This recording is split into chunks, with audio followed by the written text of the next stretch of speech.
Hello students, my name is Neha Sachdev and I am your English tutor at Step Up Academy. So first of all, I welcome you to Step Up Academy where you guys learn today and lead tomorrow. So with these words, let's immediately begin with chapter number 6 and the name of the poem is childhood. तो childhood है क्या? हम पहले इसके बारे में समझते हैं कि टाइटल क्या है, ये क्यों ये पोएट, हमारे जो पोएट है दैट इज मार्कस नाटल, उनने ये पोम को क्यों लिखा है, इसका पर्पस क्या है, तो समझते हैं what exactly is the title childhood.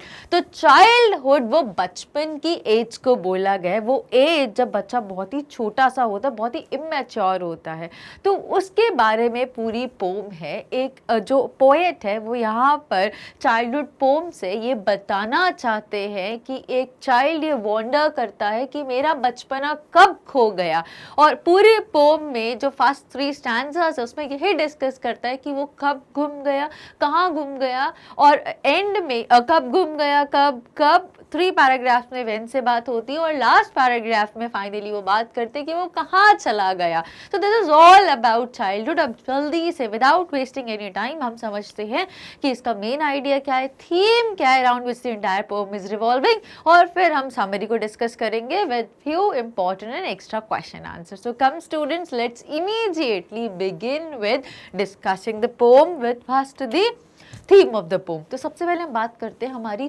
Theme क्या है इस पोम की, मतलब ऐसी कौन सी पैटर्न है, कौन सी ऐसी लाइन है जिसके ऊपर पोम हमारी बेस है।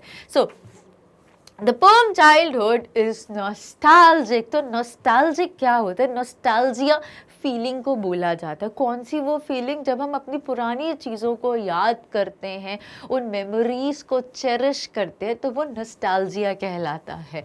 सो ये जो पोम है चाइल्डहुड, ये भी ही कोई ऐसी ही याद को याद करा जा रहा है जिसके बारे में यहाँ पर लिखा गया है। अ सेंटिमेंटल लॉन्गिंग और wistful affection for a period in the past.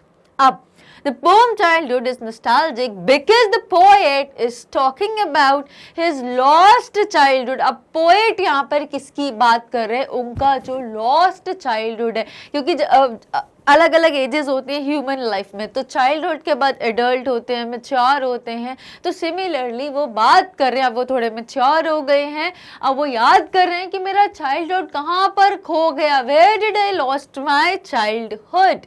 Through out the lines, पूरी लाइन्स में वो इन्हीं चीज़ों को, अपने चाइल्डहुड को ढूंढने की कोशिश कर रहे हैं और वो ये रियलाइज करना चाहते हैं कि वो कहाँ पर खो गया और कब खो गया, which is very important. He talks about the innocence and imaginations which he had during his childhood। अब वो किसके बारे में याद करते हैं, क्या चीज़ें याद करते हैं?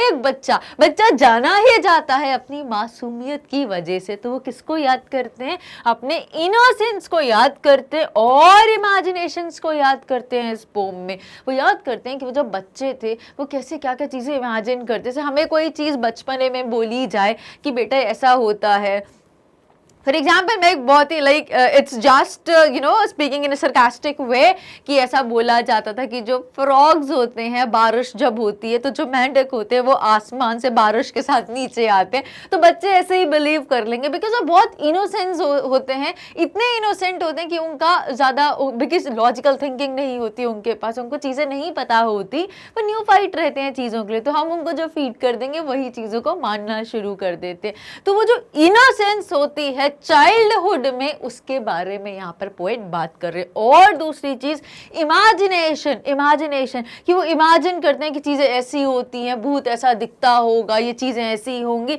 तो ये सब क्या है? It is all about the childhood. अब बड़े होके ये चीजें क्यों नहीं रह जाती? बिकॉज मासूमियत तो नहीं रह जाती, हम बहुत क्लेवर हो जाते हैं, हम बहुत विटी हो जाते हैं, हम अपना सेल्फ एटीट्यूड, हम अपनी बहुत ही सेल्फ इस्टीम को हमेशा याद रखते हैं, और हमें काफी नॉलेज भी हो जाती है, हम काफी मेच्योर हो जाते हैं, तो बहुत सारे चेंजेस आते हैं जिसमें इनोसेंस तो बिल्कुल ही खत्म हो जाती है, और दूसरी चीज जो इमेजिनेशन है वो भी काफी खत्म होने लग जाती है, डिम होने लग जाती है, बिकॉज हम चीजों को रेशनली या लॉजिकली सोचने लग जाते हैं। Now which he had during his childhood. He used to believe in hell and heaven. वो अब ये पोम में क्या बताया गया है कि चाइल्डहुड में जो पोएट है वो ऐसा बोलते थे कि he used to believe in hell and heaven. अब hell और heaven हम बहुत बचपन से इन दो वर्ड्स के बारे में सुनते रहते हैं. hell स्वर्ग होता है और heaven hell is नर्क and heaven is स्वर्ग. अगर अच्छे काम करोगे तो आपको heaven में प्लेस मिलेगी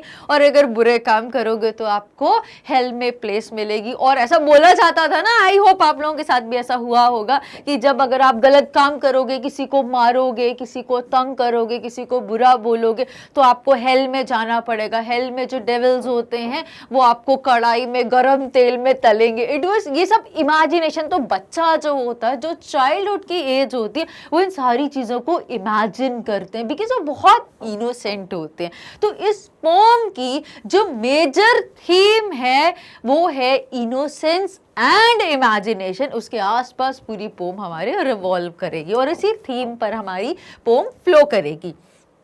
but now that is grown up. But क्योंकि अब पोएट हमारे ग्रो अप हो चुके हैं, बड़े हो गए हैं, मेच्योर हो गए हैं, so he sees adults as hypocrites. अब वो क्या बोलते हैं, उनको ऐसा लगता है जो एडल्ट होते हैं, जो एडल्टहुड वाली एज होती है, जब इंसान मेच्योर हो जाता है, 18 प्लस हो जाता है, तो वो बहुत ही हिपोक्रेट्स होता है. हिपोक्रेट्स क्या होता है, जिनको हम बोलते हैं ना पीपल वेयरिंग फेसेस. दिखते तो कुछ और है बट एक्चुअली कुछ और होते हैं. So they pretend to be good but actually वो अच्छे नहीं होते. मैं आपको बहुत बता रही हूँ कि यार आप कितने अच्छे हो बेटा, कितने ऐसे, और बाद में मैं आपकी बुराई करूँ या मैं आपको गलत बोलूँ. सो दिस इज हिपोक्रेसी. तो हमें ये चीजें नहीं करनी चाहिए. अब उनको क्या रियलाइज होता है, he sees adults as hypocrites. जब वो मेच्योर हो गए तो उनको समझ में आया, बिकॉज अब वो रैशनल सोचने लगे, वो लॉजिकली चीज़ों को समझने लगे, चीज़ों को देखने लगे जो एक्चुअली उनको समझ में आ रही थी. बचपन में तो बहुत इनोसेंट थे, उनको लगता था यार ये इंसान हमसे अच्छे से बात कर रहा है तो ये बहुत अच्छा है. बट अब जब क्योंकि वो ग्रो अप हो गए, वो मेच्योर हो गए, उनकी थिंकिंग इतनी डेवलप हो गई, अब उनको समझ में आने लगा कि ये इंसान अगर मुझसे अच्छे से बात कर रहा है तो वो इंसान अच्छा नहीं है, वो एक्चुअली बुरा है. तो वो बोल रहे हैं वो क्या है लोग, वो हिपोक्रेट्स हैं. Because they preach about love but have hate in their heart. वो प्रीच तो करते हैं love each other, love me, love others. वो बोलते तो ही सबसे प्यार करो, सबसे मिल बांट के चीजें शेयर करो, सब ऐसी चीजों को प्रीच करते, ऐसी चीजों के बारे में बोलते, बट एक्चुअली उनके दिल में बहुत ही नफरत भरी हुई है. वो ये सारी चीजों को दे डोंट मीन इट, वो सिर्फ बोलते हैं बट हैं कुछ और. तो उनको लगता है कि एक्चुअली में चीजें या एक्चुअली में लोग कैसे हो गए, अब हिपोक्रेट्स हो गए. सो this is all about the theme of the pome. Now let's immediately proceed and without wasting time हम start करते हैं अपनी समरी. कम से कम शब्दों में और कम से कम समय में entire poem को cover करते हैं. So in the poem the poet wonders when he lost his childhood. और poem हमारी start यहीं से हो रही है, when did I lost my childhood. इस question से start होती है. poet यहाँ पे बोलते हैं, मार्कस नेटल यहाँ पर बोल रहे हैं कि मेरा childhood कब खो गया, when did I lost my. मेरे को तो रियलाइज ही नहीं हुआ कि कब मैं बड़ा हो गया, कब मुझ में इतनी समझ आ गई और मेरा चाइल्डहुड तो कहीं घूम गया, मुझे पता भी नहीं चला. तो वो यहाँ से क्वेश्चन करते हैं, when did I lost my childhood. So the poet wonders. वो सोचते हैं, वो इमेजिन कर रहे हैं, वो थोड़े से कंफ्यूज है, परेशान है कि उनको समझ नहीं आ रही कि उनका बचपना कहाँ चला गया, जो बहुत ही अच्छा टाइम था, which was full of innocence, which was full of imagination. जो उनको बोल देते थे लोग वो उनके दिमाग में फीड हो जाता था और चीजों को ऐसे ही ट्रू मान लेते थे. बट अब वो चीजें नहीं है तो उनको थोड़ा सा रिग्रेट हो रहा है और वो जानना चाहते हैं एग्जैक्टली कि वो कौन सा टाइम था, when exactly did he lost his childhood. So in the poem the poet wonders when he lost his childhood and the innocence that he had. He became conscious that he no longer sees the world as he did earlier. अब वो इतने conscious हो गए, इतने समझदार, इतने alert हो गए हैं कि उनको अब वो दुनिया वैसी नहीं लगती जैसे पहले लगा करती थी. कि पहले अगर बच्चों को हम चॉकलेट देते थे तो हम बच्चे बोलते हैं ना वाह ये कितने अच्छे हैं कि हमें चॉकलेट्स देते हैं, हमसे कितना प्यार कर रहे हैं. बट जब वो थोड़े से मेच्योर हो गया, वो ग्रोन अप हो गए हैं, तो उनको समझ में आया कि मुझे चॉकलेट दे रहे तो इनका कोई बेनिफिट होगा, एक्चुअली मुझे कहीं यूज़ करेंगे, या कुछ नेगेटिव फीलिंग के लिए वो मुझे ये चॉकलेट दे रहे हैं, ये दिखा तो पॉजिटिव जेस्चर है बट इसके पीछे कोई नेगेटिव थॉट है उनका। तो ये सारी चीज़ें क्या है, ये उनको कब रियलाइज हुई, जब वो ग्रोन अप हो गए। तो यहाँ पर बोल रहे हैं कि when he became conscious that he no longer sees the world as it did earlier. जैसे पहले उनको लगा करता था कि जो लोग दिख रहे हैं वही हैं, लेकिन अब उनको समझ में आ गया कि जो दिख रहे हैं वो नहीं है। Now and he can sense the hypocrisy in people, और अब वो लोगों में वो पाखंड वाली जो नेचर है, वो जो दोगुलापन है, वो अब लोगों में विटनेस कर पा रहे हैं। तो hypocrisy exactly is a person who puts on a false appearance of virtue or religion, जो बोलते कुछ और है बट एक्चुअली कुछ और होते हैं। Now He recalled many instances, और इस पोम में वो बहुत सारे ऐसे इंस्टेंस, बहुत सारे ऐसे एग्जाम्पल्स को यूज़ करेंगे जहाँ पे हमें पता चलेगा कि when he could have lost his childhood, कि हो सकता है कि क्या तब मेरा चाइल्डहुड ख़त्म हो गया या घूम गया, या इस एज पे या इस टाइम पे मेरा चाइल्डहुड खो गया, या इस सिचुएशन में। तो ऐसे एग्जाम्पल्स इस पोम में बताए गए हैं जहाँ पे हमें पता चलेगा, जहाँ पे पोएट ये क्वेश्चन करते हैं कि was it this the time जब मेरा चाइल्डहुड खो गया, या फिर ये टाइम, या फिर ये time. So furthermore he thinks about if it was the day he ceased to be 11, और आगे वो सोचते हैं क्या वो दिन था जब मैं 11 साल का कंप्लीट हो गया। 11 साल लाइक सीज्ड का यहाँ पे मतलब क्या है, सीज टू बी 11, हम सीज फायर, सीज का मतलब होता है किसी चीज़ को कम करना, किसी चीज़ को रोकना या ख़त्म करने के लिए, बंद करना। तो टू बी 11 मतलब जब वो 11 की एज उनकी ख़त्म होने वाली थी, जब वो 12 में होने वाले थे, थोड़े से समझदार होने वाले थे, तो क्या 11 ईयर्स की वो एज थी जब उनका चाइल्डहुड ख़त्म हो गया।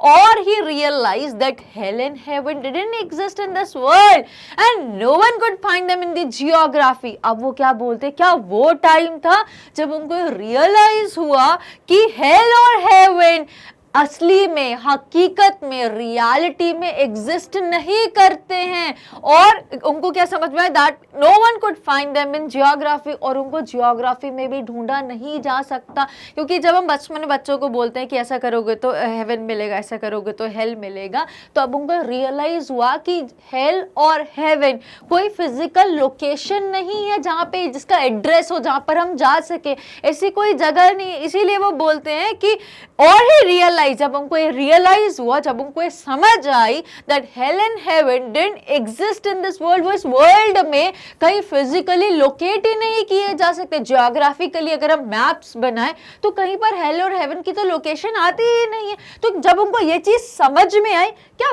वो टाइम था जब उनका चाइल्डहुड खो गया, या इससे पहले उन्होंने क्या बोला, जब वो 11 ईयर्स के कंप्लीट हुए तब उनका बचपना खो गया। सो व्हेन, अभी क्वेश्चन कर रहे हैं नाउ, अब इन लाइंस में एक इंपॉर्टेंट चीज हमें क्या समझनी है, यहाँ पे क्या बोला गया, रैशनलिज्म के बारे में समझाया गया। पोएम में मेजरली 3 चीजों को एम्फसाइज किया गया इन द 3 स्टैंजास। तो पहली चीज हमने यहाँ पर क्या पढ़ी अभी, रैशनलिज्म के बारे में, लॉजिकल थिंकिंग के बारे में। तो ये जो लाइन है ये हमें क्लियर करती है कि hello and heaven didn't exist in the reality, ना ही वो किसी जियोग्राफिकल मैप पे लोकेट किए जा सकते। तो इससे हमें समझ में आ रहा है कि अब जो पोएट है वो चीजों को लॉजिकली, वो चीजों को रेशनली सोच रहे हैं और चीजों को समझ रहे हैं कि हाँ, जो हमें पहले से लगता था, हम जो इमेजिन करते थे अपनी इनोसेंस की वजह से, वो एक्चुअली एग्जिस्ट नहीं करते, बिकॉज वो लॉजिकली चीजों को समझ सकते हैं, चीजों को देख सकते हैं। तो यहाँ पर हमें रैशनलिज्म का बहुत इंपॉर्टेंट पॉइंट इस स्टैंजा से समझ में आता है। रैशनलिज्म क्या होता है, the poet रैशनलाइजेस the lost childhood when he was 11 and when he found out that hell and 11 don't exist and are not found in geography. Now let's move further. Next, he talks about the possibility when he realized that adults are not what they seem to be and they're hypocrites. अब दूसरा paragraph में क्या बोलते हैं poet को ये realise हुआ कि लोग तो हिपोक्रेट्स हैं, वो ऐसे नहीं है जैसे हमें दिखते हैं कि मैं इतनी अच्छी दिख रही हूँ, मैं हूँ भी अच्छी हूँ, बट जो चीज़ें हमें दिखती हैं जब वो वैसी नहीं होती हैं तो वो हिपोक्रेसी होती है। तो यहाँ पर पोएट बोल रहे हैं कि ये टॉक्स अबाउट द पॉसिबिलिटी कि हो सकता है ये वो टाइम होगा, ये वो मोमेंट होगी जब उनका चाइल्डहुड खो गया। बिकॉज यहाँ पे स्टार्ट हुआ है with the question when did I lost my childhood. तो यहाँ पर वो बोल रहे हैं कि हो सकता है ये संभावना होगी, ये पॉसिबिलिटी, ये केस हो सकता है कि जब उनको ये रियलाइज हुआ कि adult are not what they seem to be, जैसे दिखते हैं वो वैसे नहीं होते हैं, एंड दे आर हिपोक्रेट्स। वो एक्चुअली हिपोक्रेट्स होते हैं, वो मुखौटा लगाए हुए होते हैं, वो एक वुडन स्माइल वेयर करते हैं, बट वो एक्चुअली वो नहीं होते, वो बहुत ही अलग होते हैं जैसा वो प्रिटेंड करते हैं। They talk in preach of love but their actions don't say so. वो बात तो करते हैं, वो हर जगह लव को प्रमोट करते हैं, love each other, respect each other, but जब उनकी खुद की बात करी जाए तो वो तो लोगों से बहुत नफरत करते हैं। बोलते हैं कि प्यार करो, हम सबको प्यार करना चाहिए एक दूसरे से, अच्छी सेंस में, मम्मी पापा से भी प्यार करना चाहिए, भाई बहनों से भी प्यार करना चाहिए, और फ्रेंड से तो प्यार करना ही चाहिए, राइट। सो यहाँ पर क्या बोले, दे talk in preach of love but their actions don't say so. But वो जो हरकतें जो करते हैं ना वो तो उसके कॉन्ट्ररी करते हैं, वो तो बिल्कुल ऑपोजिट होती है। बोलते प्यार है बट दूसरों का गलत करने के लिए हमेशा रेडी रहते हैं, दूसरों से नफरत करते हैं, दूसरों को हराने की कोशिश करते हैं। तो यहाँ पर उनको हिपोक्रेसी लग रही है पोएट को।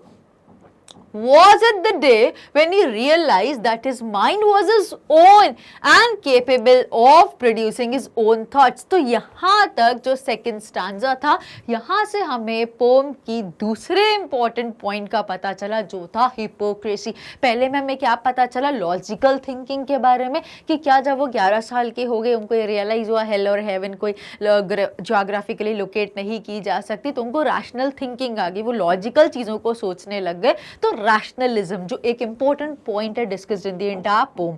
दूसरा पॉइंट क्या होता है यहाँ पे, हिपोक्रेसी। तो हिपोक्रेसी का उनको कहाँ पे समझ में आया, जब उनको समझ में आने लगी कि जो लोग एक्चुअली जो दिखते हैं वो नहीं है, जो दिखता है वो बिकता नहीं। तो उनको जब ये चीज समझ में आ गई तो उनको hypocrisy, which is the second important point और the part of the poem. तो यहाँ पर हमें पता चला। अब यहाँ से थर्ड पार्ट शुरू होता है कि क्या वो दिन था, वॉज इट द डे। ये किसका आंसर कर रहे हैं, वॉज इट द डे ऐसा क्यों लिखा है, बिकॉज वो स्टार्ट हुई थी with the question when did I lost my childhood. वो क्वेश्चन से स्टार्ट करे, तो क्या वो बोलते हैं was it the day when he realised that his mind was his own and capable of producing his own thoughts. अब जब उन क्या बोलते हैं यहाँ पे पोएट बोल रहे हैं कि क्या जब उनको खुद को रियलाइज हुआ कि उनका दिमाग उनका है, अब कोई उनमें फीड करे और वो उनके अकॉर्डिंग सोचे, अब वो नहीं पॉसिबल। अब वो खुद की अपनी आइडेंटिटी है, वो अपने तरीके से चीज़ों को सोचते हैं, अपने हिसाब से चीज़ों को जज करते हैं और अपने हिसाब से चीज़ों को समझते हैं। अब उनकी सोच उनकी है,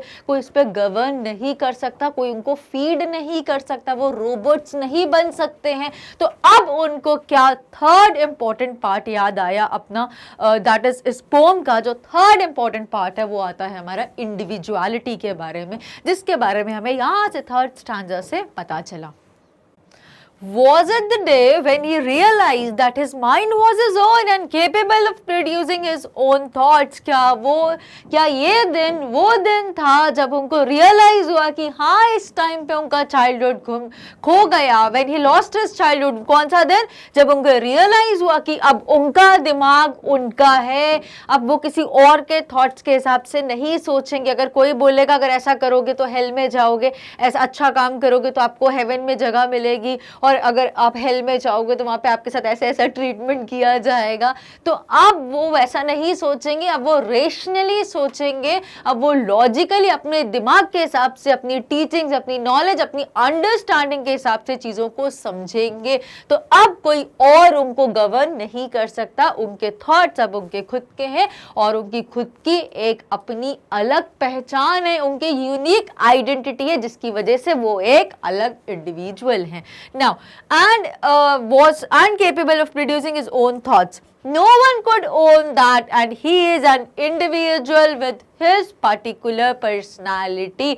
और अब वो एक अलग इंसान है जिसकी खुद की अपनी यूनिक आइडेंटिटी है, यूनिक पर्सनालिटी है, and he is an individual. Now individuality को जल्दी से पढ़ लेते हैं. लिटरल मीनिंग कॉन्टेक्चुअल क्या बोल रहा है? The quality of character of a particular person or thing that distinguishes them from others of the same kind, especially when strongly marked. तो अब ये उनकी यूनिक क्वालिटी है. अब वो एक इंडिविजुअल है जो बाकियों से अलग होते हैं बिकॉज उनकी खुद की सोच है, खुद के लॉजिकल रीजंस है, खुद के जस्टिफिकेशंस है, खुद के थॉट्स है जो खुद को गवर्न करते हैं.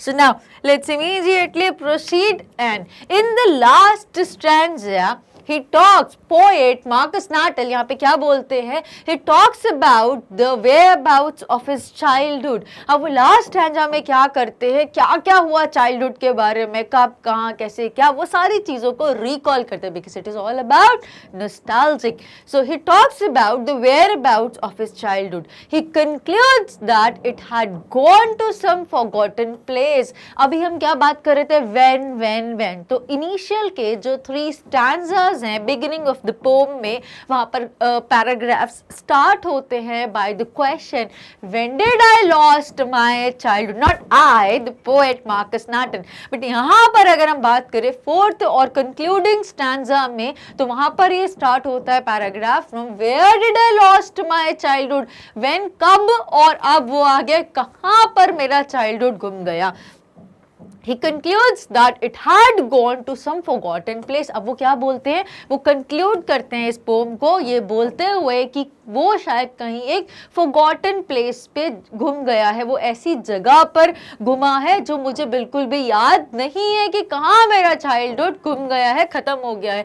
And it can only be found in the face of innocent face of an infant. अब क्या बोल रहे हैं कि अब ये सिर्फ वो, अब ये जो मुझे childhood है वो मुझे सिर्फ वहीं पर देखने को मिलेगा. कहाँ पे? इनोसेंट, एक मासूम से चेहरे की. मासूम चेहरा किसका होता है? Of an infant. एक मासूम से, एक छोटे से बच्चे का, छोटे छोटे बच्चों के जो मासूम से चेहरे हैं जिनमें कोई हिपोक्रेसी नहीं, कोई पाखंड नहीं है, कोई मास्क वो लोग वेयर नहीं करते, वो जैसे हैं, they are pure by heart, they are clean by heart. जो बोलते हैं दे मीन इट, वो एग्जैक्टली वैसे ही. कोई हिपोक्रेसी नहीं है उनमें, कोई पाखंड नहीं है. तो वो जो चाइल्डहुड है, वो जो इनोसेंस है, वो कहाँ पर अब सिर्फ देखने को मिलेगी? एक मासूम बच्चे के चेहरे पर. So with these words the poet ends with his poem. Now immediately let's conclude with the poem. अब इसका conclusion क्या है,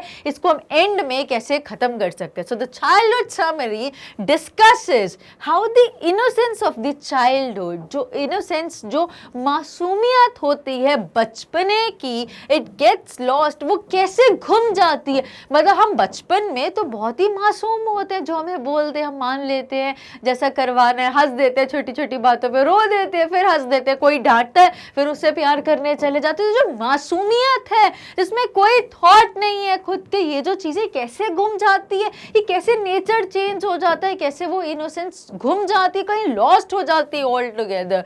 as when one grows older and becomes aware of the realities of life, जैसे इंसान grow करता है, mature होता है और उसको लाइफ की रियलिटीज के बारे में समझ में आता है, तो कैसे अपने आप घुम जाती है, उसमें एक क्वेश्चन मार्क रेस करते हैं हमारे poet. Now this is all about the very brief summary of the entire poem. अब जल्दी से हम कुछ लिटरेरी और पोएटिक डिवाइसेस डिस्कस करते हैं which are related to the poem, और फिर क्वेश्चन आंसर्स के साथ हम इस पोम को एंड करेंगे.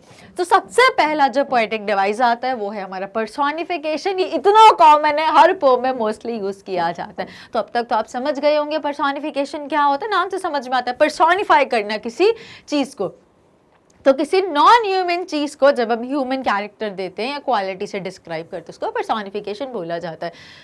It is the attribution of human characteristic to non-human things and animals. In this poem, childhood is personified. कैसे?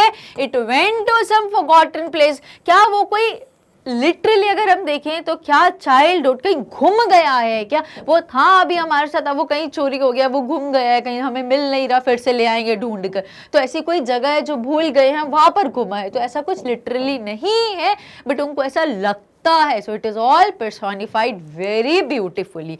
Now let's immediately go with the next poetic device, that is alliteration, repetition of first alphabet with a consonant or a consonant sound in every word, in every successive word. ठीक है? So it is the occurrence of the same sound at the beginning of closely connected words. Example, hell and heaven. H का alliteration है यहाँ पे. Was that the day?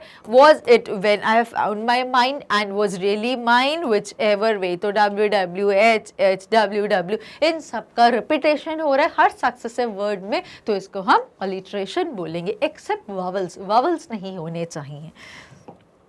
और भी कुछ important poetic devices है. नेक्स्ट है एंटीथीसिस. थीसिस का उल्टा एंटी. एंटी हमेशा उल्टा बताने के लिए यूज होता है, आप मेरे एंटी मत होना कभी भी, ठीक है. सो एंटीथीसिस क्या है? This poetic device pairs opposite और contrasting ideas adjacent to each other.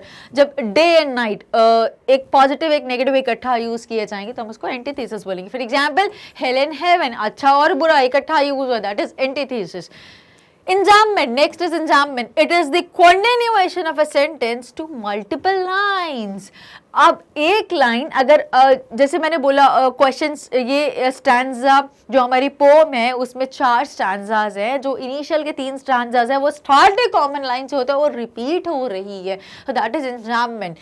It is the continuation of a sentence to multiple lines. Example, was it the time I realized that the adults were not all they seemed to? They talked of love and preached of love, but they did not act so lovingly. Was that the day? तो was it the time? Was that the day? क्या ये वो दिन था? फिर वो बोलते हैं कि क्या वो हेल और हेवन जब रियलाइज हो वो दिन था, या फिर मैं 11 के हो क्या वो दिन था? तो ये रेपिटेशन बार बार कर रहे हैं, जिसको हम एंजाम्मेंट बोलेंगे. Next is repetition. तो अब रेपिटेशन में क्या? It is the repetition of a word और अ फ्रेज. यहाँ पे क्या था? It is the continuation of a sentence to multiple lines. ये कंटिन्यू हो रहा था, मतलब ये क्वेश्चन, फिर इसके साथ एक और एग्जाम्पल, फिर ये, फिर इसके साथ. तो दिस इज एंजाम्मेंट. कॉमन चीज वो अलग अलग जगह पर अलग अलग सेंस के साथ जा रही थी, अलग अलग एग्जाम्पल्स के साथ. यहाँ पे रिपीट होना, तो रिपीट इज सिंपल वर्ड या फ्रेज को रिपीट होना. It is a repetition of a word or phrase in the poem for a poetic effect. Example, the phrase, when did my childhood go? Was that the day? Have been repeated several times. तो when did my childhood go? यहाँ से start होता था stanza, हर stanza यहीं से start हुआ, initial के 3 stanzas. और stanza end कहाँ से होता था? Was that the day? क्या वो दिन था जो मैंने अभी explain करा. फिर next stanza में when did my childhood go? फिर कुछ explain करेंगे, फिर was that day? क्या वो ये दिन था? फिर third में फिर उन्होंने यही repeat करा. So that is the repetition.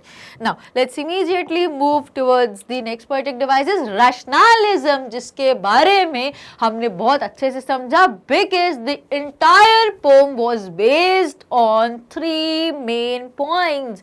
सबसे पहली चीज क्या थी? rationalism के बारे में, logical thinking के बारे में, concrete thinking के बारे में, और फिर हमने देखा individuality के बारे में और hypocrisy के बारे में. तो यहाँ पे poetic device जो next है वो भी rationalism है. तो ये हमें कहाँ से पता चला था?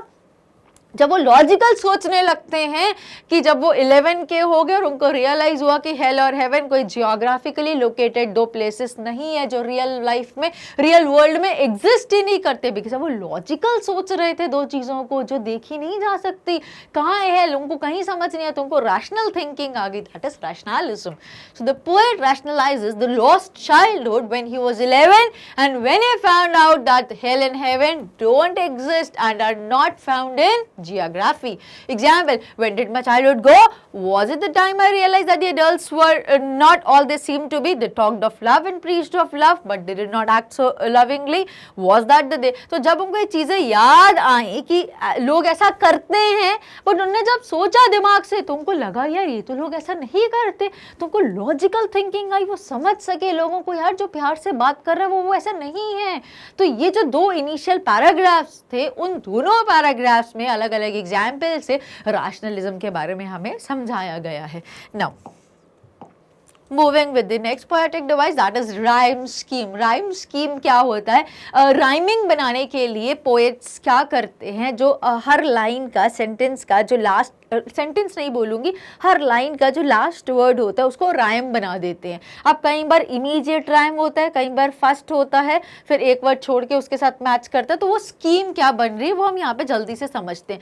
सो rhyme scheme is the pattern, scheme is the pattern of sounds that repeats at the end of a line और stanza. Example, when did my childhood go? Was it the day I ceased to be 11?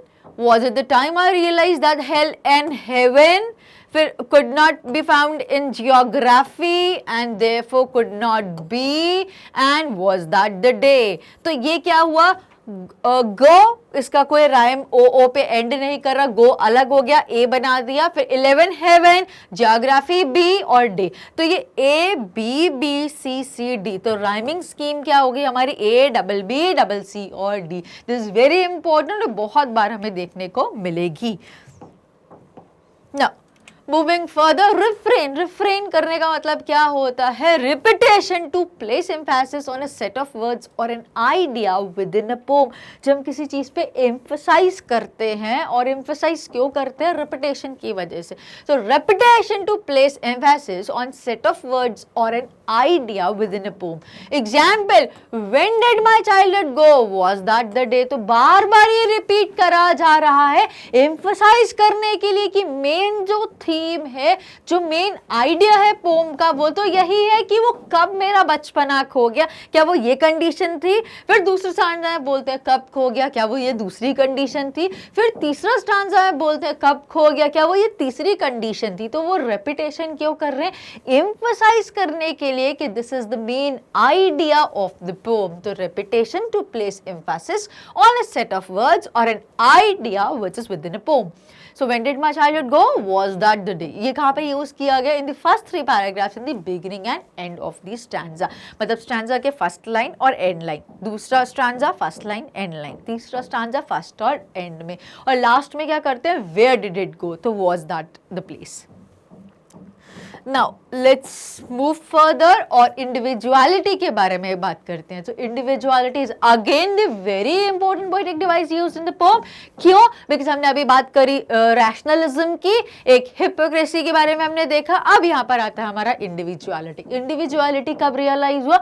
जब उनको समझ में आया कि वो हैं, कोई उनको रूल नहीं कर सकता, कोई उनको गवर्न नहीं कर सकता, कोई उनके अंदर चीजें फीड नहीं कर सकता, और वो उनके अकॉर्डिंग सोचे, वो अपने हिसाब से चीजों को जज करेंगे, सोचेंगे, वो खुद अपनी खुद की एक यूनिक आइडेंटिटी बनाई उन्होंने, वो खुद एक इंडिविजुअल बने जो दूसरों से अलग हैं। तो जब उनको इंडिविजुअलिटी का रियलाइज हुआ, क्या वो टाइम था जब उनका चाइल्डहुड खो गया। तो this is individuality which is very important part of the pome and the next poetic device. He now understood his individuality that he can make his own decision and is the master of his own decision. Example, when did my childhood go?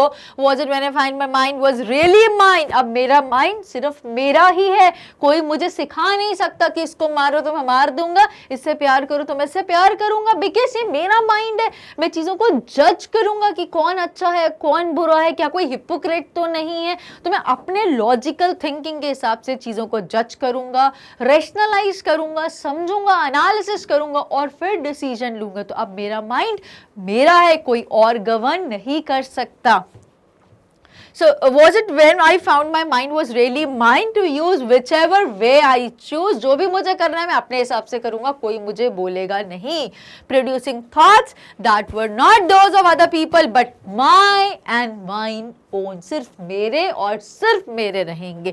तो क्या ये वो दिन था? तो ये जो entire जो ये थर्ड स्टैंजा है हमें किसके बारे में बता रहा है? इंडिविजुअलिटी के बारे में। यहाँ पे पोएट को रियलाइज हुआ कि अब वो एक यूनिक आइडेंटिटी है, वो अब उनकी खुद की यूनिक पर्सनालिटी है।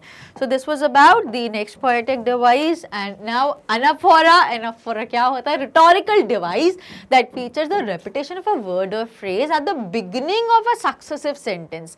अब यहाँ पे क्या बोला है? अब रेपिटेशन हम 3 बार देख चुके हैं, बट अलग अलग सेंस में देखा। यहाँ पे कैसा रेपिटेशन हुआ है? was it the exact words एक फ्लो में जब इकट्ठा रिपीट होते हैं तो उसको एनाफोरा बोला जाता है. सो दैट्स का एक साथ रिपीट हो. सो इन दिस वे अगर कोई रेपिटेशन हो रहा है सो दैट इज एनाफोरा. जल्दी से पढ़ लेते. Rhetorical device that features the repetition of a word और a phrase at the beginning. ये याद रखना, यहाँ पे एनाफोरा में क्या होता है, बिगिनिंग होना जरूरी. Eight the beginning of a successive sentence. वहां पर हमने जब रेपिटेशन देखा था वो बिगिनिंग होना जरूरी नहीं था. यहाँ एंजाम्बमेंट में भी हमने देखा था वहां पे सेंटेंस के साथ कुछ और आ रहा था तो प्रोबेबली बिगिनिंग था. नहीं भी होता तो भी करेक्ट था. बट यहाँ पे बिगिनिंग होना बहुत जरूरी है और सेम पैटर्न रिपीट होना चाहिए. सो this is anaphora.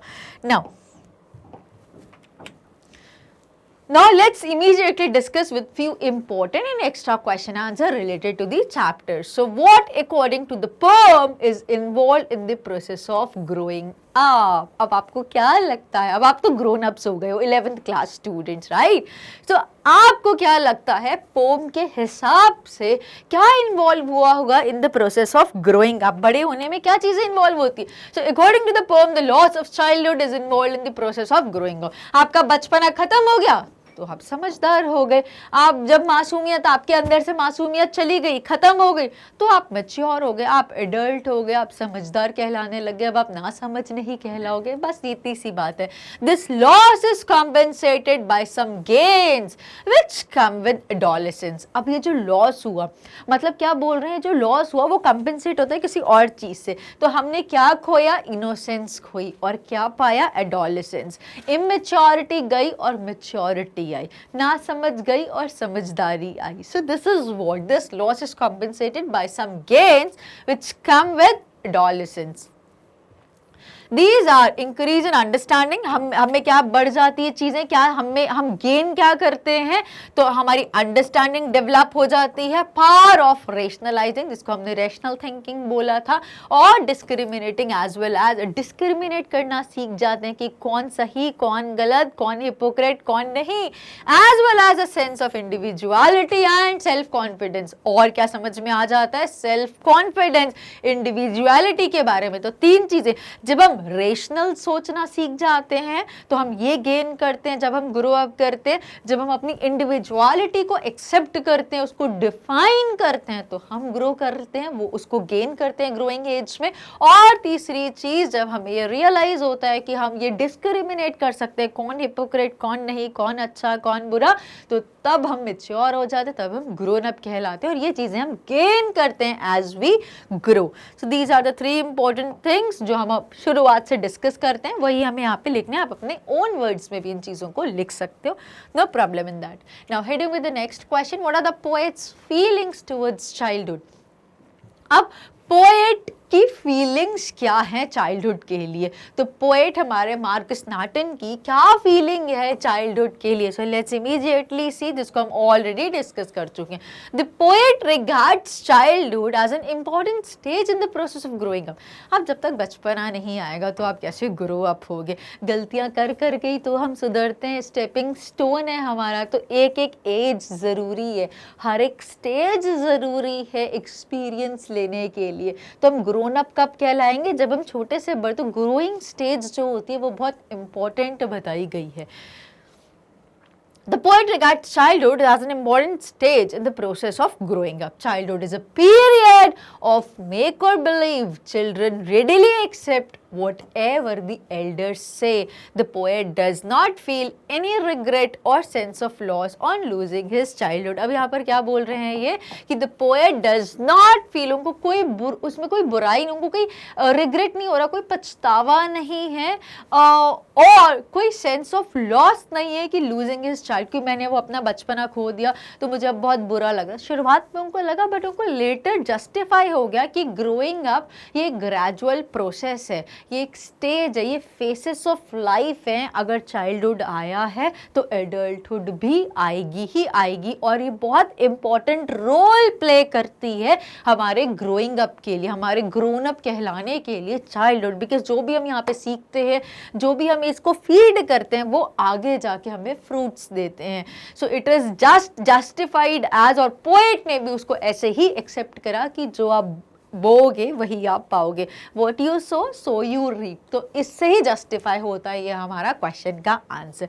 So with these word So we are done with this question. Let's immediately discuss with the last question of the poem, the childhood. So last is, childhood is an essential state in the process of growing up, but it can't go on forever. अब हमने इतना तो discuss करा importance of childhood क्या होती है in the process of growing up, but it can't go on forever. इस important part पे हम डिस्कस करेंगे जल्दी से रीड करके। So childhood is an important stage in the process of growing up of every person. The human infant is totally dependent on others. छोटा सा बच्चा हमेशा दूसरों पे डिपेंडेंट रहता है, इसीलिए उसकी इंडिविजुअलिटी नहीं होती। But during childhood he gains physical, emotional and mental strength. But वो जब ग्रो करता है बचपने से ही वो फिजिकल स्ट्रेंथ लेता है, वो इमोशनल स्ट्रेंथ लेता है और मेंटल स्ट्रेंथ लेता है आसपास के माहौल से, लोगों से, चीज़ों से, अपने पर्सनल एक्सपीरियंसेस से। As the tiny baby grows bigger in size, और जैसे छोटा सा बच्चा साइज में बड़ा बड़ा होता जाता है, अदर फैकल्टीज ऑल्सो डेवलप, बाकी और चीज़ें भी उसकी डेवलप होने लग जाती हैं। This stage is an important landmark in man's growth, और ये बहुत important एक मार्क होता है किसी भी ग्रोथ के लिए, किसी भी इंसान की प्रोग्रेस के लिए। But it can't go on forever. But सबसे इम्पॉर्टेंट चीज़, ये हमेशा नहीं हो सकता, ये तो लाइफ साइकिल है। ह्यूमन लाइफ साइकिल में अलग अलग फेसेस होती हैं, अलग अलग स्टेजेस होती हैं, जिसमें एक स्टेज है ये क्रॉस हो गई तो अब आगे की स्टेजेस आएंगी और इसको कभी दोबारा नहीं, हम इस स्टेज पे दोबारा नहीं आ सकते और ना ही हमेशा के लिए चलती है। तो अब इसके बारे में क्या बोला है, let's immediately see in the next slide. Childhood being a stage must give way to another stage, because एक stage है, एक cycle है, it goes on and on. एक stage गई, ये खत्म हुई, दूसरी आई, ये खत्म हुई, दूसरी, so it is the cyclic way. So childhood being a stage must give way to another stage. It is followed by adolescence. इसके बाद क्या आता है, बच्चा adult हो जाता है, smart हो जाता है, mature हो जाता है, adolescence आती है या early youth जिसे हम बोल सकते हैं, teenagers start हो जाते हैं। Now all the faculties are fully developed. अब जितनी भी सारी उसकी faculties, उसके skills होते हैं वो अच्छे से develop हो जाते हैं। The person acquires reasoning power. अब उसको rational thinking develop हो जाती है, logical thinking develop हो जाती है, वो एक individual form हो जाता है, वो खुद unique identity बन जाती है उसकी, उसको ये पहचान हो जाती है कि hypocrisy की, कौन सही कौन गलत की।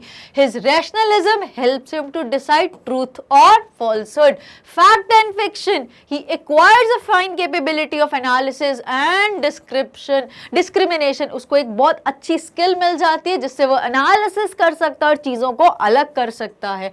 Now he can see through persons and things. अब वो लोगों को, चीज़ों को बहुत अच्छे से deeply जांच सकता है, समझ सकता है। He begins to understand the hypocrisy of adults. He gains confidence and becomes an independent thinker. और यहाँ पे कौन बन गया, एक इंडिविजुअल बन गया। किस स्टेज से क्रॉस करा, रेशनैलिटी आई सबसे पहले, लॉजिकल थिंकिंग डेवलप करी ग्रोइंग स्टेज में जब वो ग्रो हो रहा था, और हिपोक्रेसी के बारे में समझ में, एनालिसिस करना सीखा, डिस्क्रिमिनेशन करना सीखा, और फाइनली एक इंडिविजुअल बीइंग बन गया। So this is all about this beautiful answer. Now let's immediately end with the slides and here we go with the end of the poem.